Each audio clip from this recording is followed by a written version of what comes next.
নমস্কার, স্বাগত জানাই আপনাকে ভিডিওতে। আর আজকে আমি এই ভিডিওতে আলোচনা করব যে স্টক মার্কেট বা শেয়ার বাজারে বিনিয়োগ করার বা ইনভেস্ট করার সুবিধা এবং ঝুঁকিগুলো কি আছে রিস্ক নিয়ে আমরা আলোচনা করব। আর সবথেকে আগে স্বাগত জানাই আপনাকে প্রফিট নামাতে। প্রফিট নামাতে আমরা প্রাইমারিলি আপনাকে সাহায্য করি বোঝার জন্য যে ভাই মার্কেট কিভাবে কাজ করে, স্টক মার্কেট কি করে কাজ করে। এখানে ডেইলি নিউজ আপডেটস আপনি পেয়ে যাবেন আমাদের ওয়েবসাইটে। তো যদি আপনি স্টক মার্কেটের ব্যাপারে আরো জানতে চাইছেন, রেগুলার আপডেটস চান, তাহলে আপনি আমাদের ওয়েবসাইটে গিয়ে রেগুলার আপডেটস গুলো পেতে পারেন কোনো অসুবিধা ছাড়া। এখানে মেম্বারশিপের মাধ্যমে সমস্ত যে আর্টিকেলগুলো আছে সেগুলো ডেইলি নিউজ আপডেটস আপনি পেয়ে যাবেন। এবং আমার হিন্দি চ্যানেল আছে যেখানে আমি বেসিক্যালি নিউজ অ্যানালিসিস করি। তো আপনি যদি ডেইলি নিউজ অ্যানালিসিস চাইছেন তাহলে আমার হিন্দি চ্যানেলটাকে আপনি সাবস্ক্রাইব করতে পারেন। বাংলায় ভিডিও বানাচ্ছি যেহেতু এটা আমার মাতৃভাষা, তো আমি ভাবলাম যে এখানে আপনাকে স্টক মার্কেট এবং আপনার মিউচুয়াল ফান্ডের ব্যাপারে বেসিক্যালি ইনফর্ম করা যায়। তো চলুন আমি আপনাকে এখন বেসিক ফান্ডামেন্টাল বোঝাবো যে স্টক মার্কেটে নিশ্চয়ই দেখেছেন যে প্রচুর মানুষ আসে, প্রচুর মানুষ প্রচুর টাকা কামায় আর প্রচুর মানুষ প্রচুর টাকা হারায়। তো এটার কারণ কি আর কি ঝুঁকি আছে, কি সুবিধা আছে? দেখুন, সুবিধা অসুবিধা সবকিছুর মধ্যেই থাকে। যত বেশি রিস্ক, যেটা বলে না, যত বেশি রিস্ক হবে অত বেশি লাভ হবে। তো সেই কনসেপ্টটা কিন্তু আপনার এখানে ব্যবহার করা যেতে পারে। কিন্তু এখানে আরেকটা জিনিস আপনাকে মানতে হবে বা মাথায় রাখতে হবে যে রিস্ক আপনি কতটা রিস্ক নিচ্ছেন। আপনি কি রিস্কটাই ক্যালকুলেট করে নিচ্ছেন নাকি র‍্যান্ডম মানে মনে আসলো আপনি করে দিলেন। তো এখানে আপনাকে গ্যাম্বল করতে হবে না। গ্যাম্বল করলেই আপনি কিন্তু টাকা লস খাবেন, টাকা আপনার ঝাড় চলে যাবে। তো এই জিনিসটা আপনাকে কনসেপ্টটাকে মাথায় রাখতে হবে। তো প্রথমত আমরা বুঝবো, এখানে দেখুন বিভিন্ন রকমের আর্টিকেল থাকে মার্কেটে, মানে অনলাইনে অনেকগুলো আর্টিকেল আপনি পাবেন। আমি এখানে যে সেবি আছে তার আর্টিকেলটাকে ব্যবহার করব আপনাকে জিনিসটাকে বোঝানোর জন্য। তো এখানে পরিষ্কারভাবে দেওয়া আছে যে এখানে কি রিস্ক হতে পারে। প্রথম রিস্ক হচ্ছে মার্কেট রিস্ক বা সিস্টেম্যাটিক রিস্ক। সবসময় আপনাকে মাথায় রাখতে হবে সাপ্লাই এন্ড ডিমান্ডের উপরে আপনার যে স্টক মার্কেট আছে সেটা আপনার কাজ করে। ঠিক আছে? এই কনসেপ্টটা কিন্তু আপনাকে মাথায় রাখতে হবে যে স্টক মার্কেট কিন্তু অলওয়েজ সাপ্লাই এন্ড ডিমান্ডের উপরে চলে। তার মানে হচ্ছে যে যে স্টক আপনি কিনছেন বা যে শেয়ার কিনছেন সেটার ডিমান্ড যদি বেড়ে যায়, সাপ্লাই কমে গেলে সেটার দাম বাড়বে। আর যদি সাপ্লাই বেড়ে যায় এবং সেটার ডিমান্ড যদি কমে যায় তাহলে সেটার দাম কিন্তু কমে যাবে। ঠিক আছে? এই জিনিসটা আপনাকে মাথায় রাখতে হবে। আশা করি অডিওটা ক্লিয়ার আছে। ওকে। এটা হচ্ছে আপনার মার্কেট রিস্ক। ঠিক আছে? নেক্সট হচ্ছে ইনফ্লেশন রিস্ক। ইনফ্লেশন মানে হচ্ছে আপনি একটা স্টক কিনলেন। আজকে ভাবুন ৳১০০ কিনলেন। ইনফ্লেশন আমাদের মুদ্রাস্ফীতি যেটাকে বলে, সেটা আমাদের দেশে নিয়ার অ্যাবাউট 7 to 10%। মানে আজকে আপনি যদি ৳১০০ আর্ন করছেন, আপনাকে আগামী বছর আরো 7% বেশি আর্ন করতে হবে যাতে আপনার পারচেজিং পাওয়ার সেম থাকে। এটা আপনি গুগলে সার্চ করতে পারেন মুদ্রাস্ফীতি কি হয়, মানে জিনিসের দাম বাড়ে, তো সেভাবে আপনার ইনকামটাকে বাড়াতে হবে।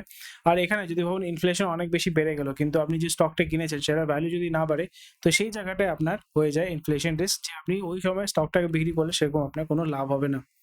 লিকুইডিটি রিস্ক, সেটা সবথেকে বড় ইম্পোর্টেন্ট জিনিস হচ্ছে যে ভাবুন আপনি একটা স্টক কিনলেন, যেটা আপনি কিনে তো নিলেন কিন্তু সেটা যদি লিকুইডিটি মানে হচ্ছে কত সহজে আপনি সেটাকে কিনতে পারবেন এবং বিক্রি করতে পারবেন। এই লিকুইডিটি যদি কম থাকে তার মানে হচ্ছে সেই স্টকটাকে আপনি কিনে নিয়েছেন কিন্তু যখনই আপনি বিক্রি করতে যাচ্ছেন তখন কিন্তু কোনো ক্রেতা পাচ্ছেন না। যদি ক্রেতা না থাকে তাহলে বিক্রি করতে পারবেন না, তার মানে ওটাকে আপনি বেচতে না পারলে আপনার টাকাটা আটকে আছে। এইজন্য একটা জিনিস সবসময় মাথায় রাখতে হবে যে স্টকের লিকুইডিটি খুবই কম, সেখানে যদি আপনি টাকা লাগান তাহলে সহজে কিন্তু আপনি সেটাকে বিক্রি করতে পারবেন না। তাপারিয়া লিমিটেড বলে একটা কোম্পানি আছে, সেটা আপনি দেখবেন সেখানে আপনার কোনো স্টক কেউ বিক্রি করছে না। সবাই কিনতে বসে আছে কিন্তু কেউ বিক্রি করছে না। তার মানে সেখানে লিকুইডিটি মানে available stock to purchase and sell সেটা নেই। নেক্সট হয়ে যাচ্ছে business risk. Business risk obviously বুঝতেই পারছেন যে ব্যবসাটা আগামীকালে কি গ্রো করবে নাকি ফল করবে। যেরকম এখন টেলিফোন মানে আপনার পিসিও বুথের ব্যবসা যদি কেউ শুরু করতে যায় চলবে? একদমই চলবে না। কিন্তু এখন যদি ভাবুন ইন্টারনেটে ব্যবসা আপনি শুরু করছেন বা এরকম ওটিটির ব্যবসা শুরু করছেন বা এরকম ব্যবসা যেটা আপনার আগামীকালে বাড়বে। যদি আপনি ওষুধ কেনা বেচার ব্যবসা করছেন বা ম্যানুফ্যাকচারিং এর ব্যবসা করছেন, যেহেতু আমাদের দেশে জনসংখ্যা বাড়ছে বা দেশের যে জনসংখ্যা আছে সেটা বয়স বাড়ছে, তো এখানে দেখবেন ওষুধের ডিমান্ড, হসপিটালের ডিমান্ড নিশ্চয়ই বাড়বে। তো এইজন্য সেটা একটা গ্রোইং বিজনেস। তো এভাবে আপনাকে দেখতে হবে যে কোন বিজনেসটা আপনার সারভাইভ করবে, কতটা আপনার ভালো হবে।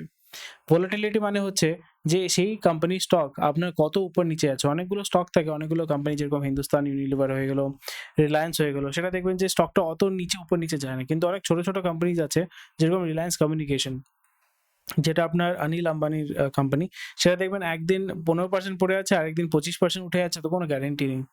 নেক্সট হয়ে যাচ্ছে যে এরকম কোম্পানিজ আছে কারেন্সি রিস্ক বলে। কারেন্সি রিস্কের মানে হচ্ছে যে ভাবুন আইটি কোম্পানি আছে। আইটি কোম্পানি তো বেসিক্যালি বিদেশে সার্ভিসগুলো প্রোভাইড করে, সেখানে ডলারে ইনকাম করে। তো ডলারে যদি ইনকাম করে, ডলারের দাম যদি হঠাৎ করে কমে যায় তাহলে তাদের ইনকাম বাড়বে না কমবে? নিশ্চয়ই কমে যাবে।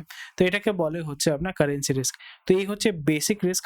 যখন আপনি স্টক মার্কেটে ইনভেস্ট করছেন এই জিনিসগুলো আপনাকে মাথায় রাখতে হবে আর যাতে আপনি যখন স্টক মার্কেটে ইনভেস্ট করছেন তখন আপনার জিনিসগুলো যদি ক্লিয়ার থাকে তাহলে আপনি অতি সহজে স্টক মার্কেট থেকে টাকা উপার্জন করতে পারবেন। এবং আপনার যদি কোনো অসুবিধা থাকে নিশ্চয়ই আমাদের সাথে যোগাযোগ করতে পারেন হোয়াটসঅ্যাপের মাধ্যমে, এবং আমাদের প্রফিট নাম্বারতে যখন আপনি মেম্বারশিপ নেবেন তখন আপনাকে এই বেনিফিটগুলো দেওয়া হবে।